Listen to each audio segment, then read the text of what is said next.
Hi guys, welcome back to Zahra Dims. For today's video, we're gonna be reading one of these books.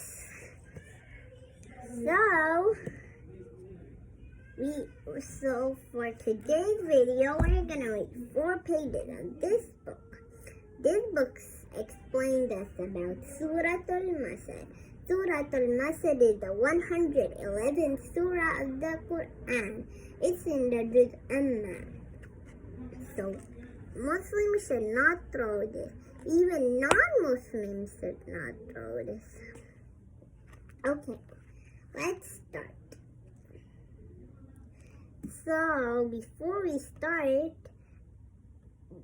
Al-Masad means the fire. Abu Lahab and his wife didn't listen to Allah. They wanted to kill Isa. They wanted to just take her. But Allah saved Isa. But for today's lesson, we're going to read 4 pages of the beginning. Okay, let's start.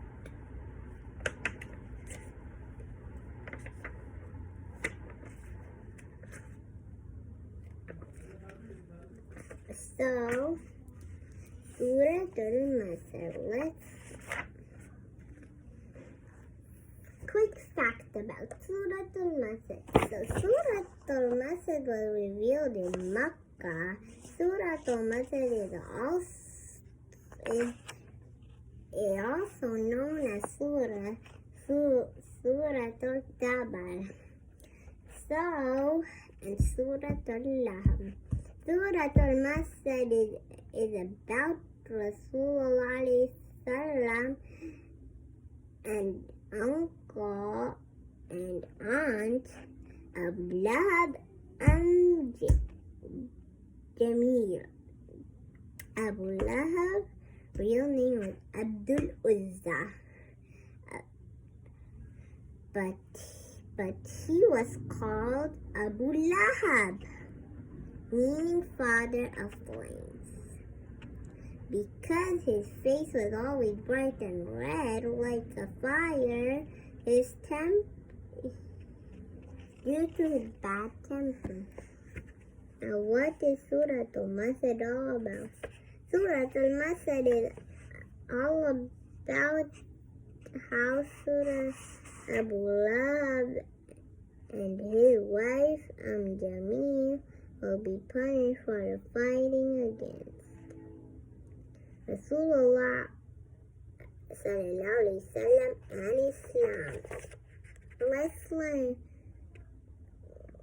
So let's get started now. Before we start, we're gonna learn the 4 new words.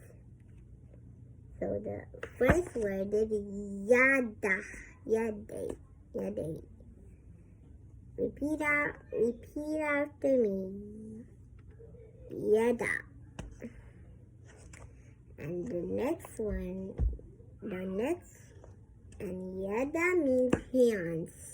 Allah blessed us with the hands we need to do hands with a lot of stuff. And the next word is anur. And anur means fire. And fire is a hot red thing that can burn everyone and make them die. And the next one is al-hatab. So it means firewood. And the last one is rubberwood. So that means rope. So let's start. Now that we are ready, we need to start right away. You see, Allah Rasulullah have taught us a right way to do everything, even the right way to start reciting from the Quran. There are 2 things we should say before we before reading a surah. And you will learn about these two things right now. It's A'udhu Billahi Minash Shaitanir Rajim. That's the first one, and the other word is Bismillahir Rahmanir Rahim. Okay. Now, next page. We're in page 13. We have 4 more pages. Okay, now we are ready to go. Now you know the new word, and you said Istata. A'udhu billahi minash shaitanir rajim is called Istata. Repeat after me. Istata. Istiata. Istiata. Repeat after me. Good job. And basmala.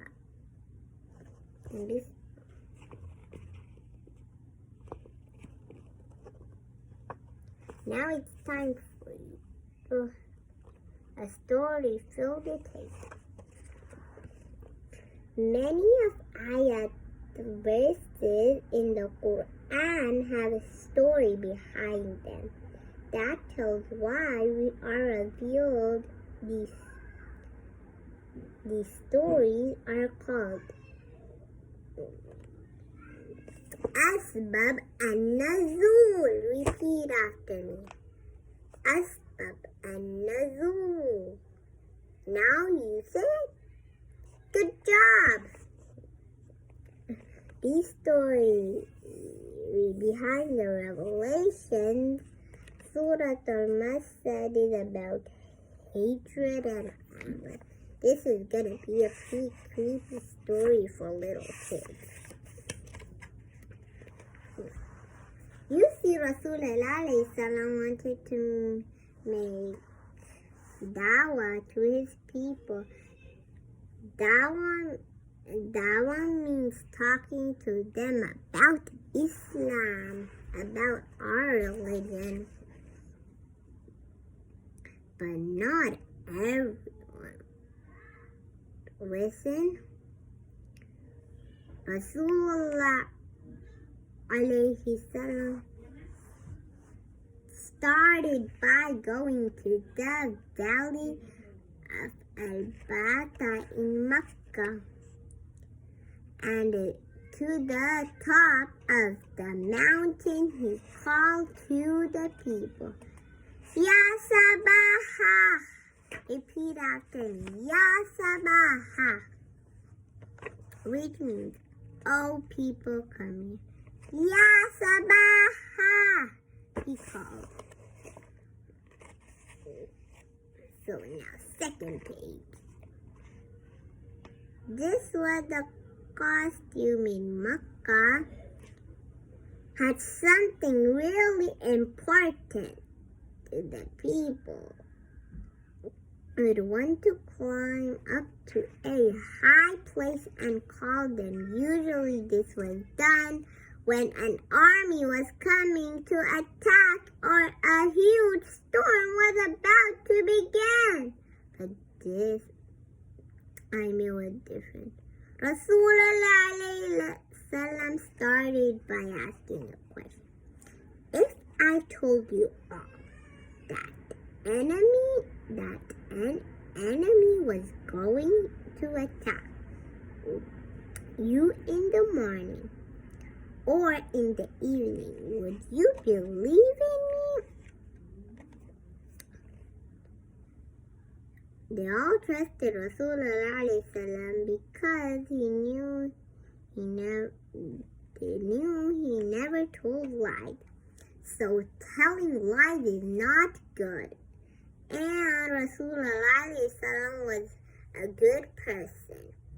He used to tell the truth, not the lie. He used to help everybody who's blind. When someone gets hurt, he used to help them.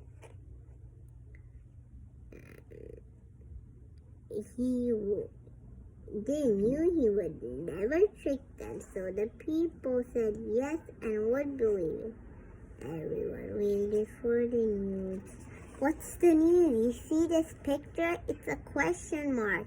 It's explaining to us that the news is gonna start. Let's look at the news.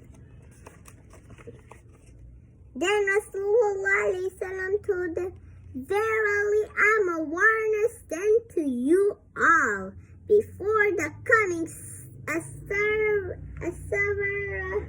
severe untorment." Oh, that's the news. Rasulullah wanted to teach his people about Islam, so he started by warning that Allah would punish them if they did not stop worshipping idols. He had been telling his friends and his family this for a while, but the first time he had spoken publicly to his people about Islam. Rasulullah's uncle Abu Lahab, who was among those who were listening, had already heard about Islam from other people in Mecca. He didn't know to have anything to do with. He hated it. You shouldn't hate Islam when Allah will punish if you tell lies and worship idols. When you're a big kid, you always have to wear a hijab. It's called a scarf on your head and a full sleeve. At least you can wear to here. Okay.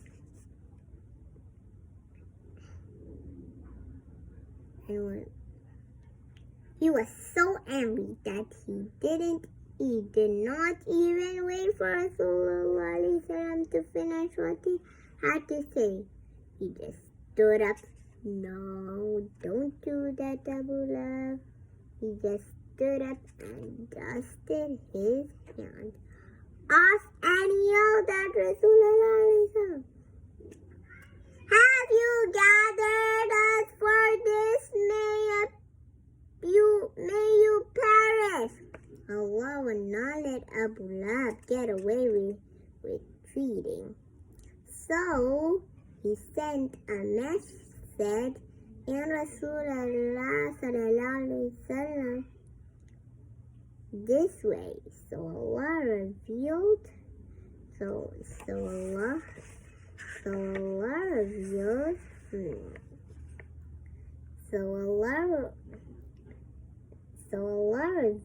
Surah Masad to tell you what Abu Lahab, that he was the one who cursed and he was the one who was going to be perished.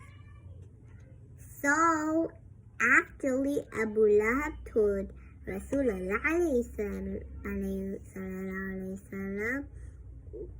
get perished, but Abu Lahab was actually getting perished because he was actually mean and Rasulullah was not. Allah knew that Rasulullah would go to Jannah. Okay, let's see at the next page.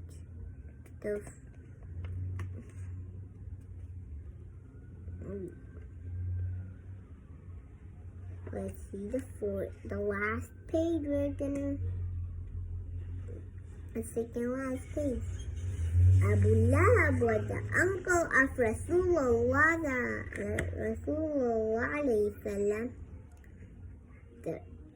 the brother of Rasulullah's father, Abdullah. Abu Lahab had long hair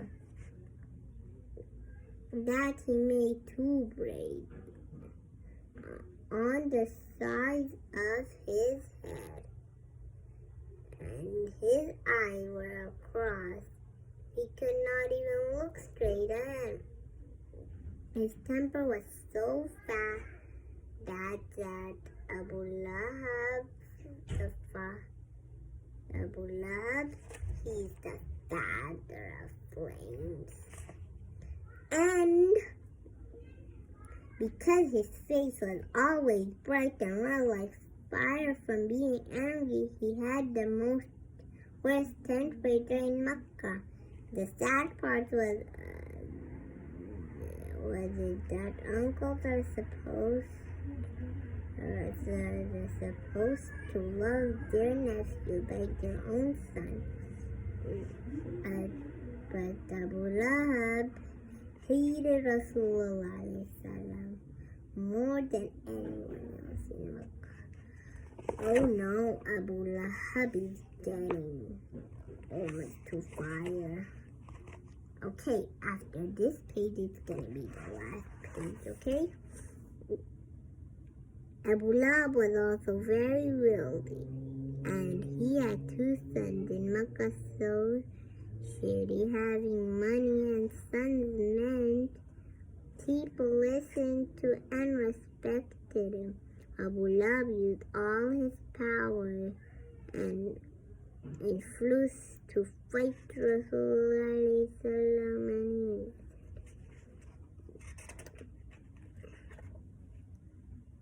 Abu Lahab did not stop at all. He looked for every single way to hurt Rasulullah that he could find. Here are some of the ways he did. Abu Lahab's 2 sons, Utbah and Utaybah, were married to 2 of Rasulullah's daughters, Kulthum and Raqayah. But Rasulullah started teaching Islam. He ordered his 2 sons to divorce their wives, and they did. Abu Lahab would follow Rasulullah and tell the people not to listen. When Rasulullah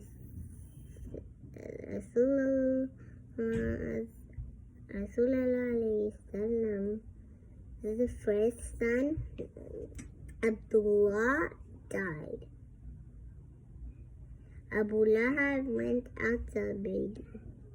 You see, the Quraysh thought the more sons you had, the better gone. Abu Lahab thought no one would listen to Rasulullah anymore. Oh, I'm sorry, God. This is the end of the video. If you want to see more of this book, please type it. Please join in my channel.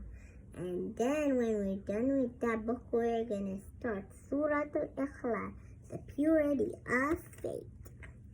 Okay, so walaikum assalam, guys. Remember to click the button below. Bye.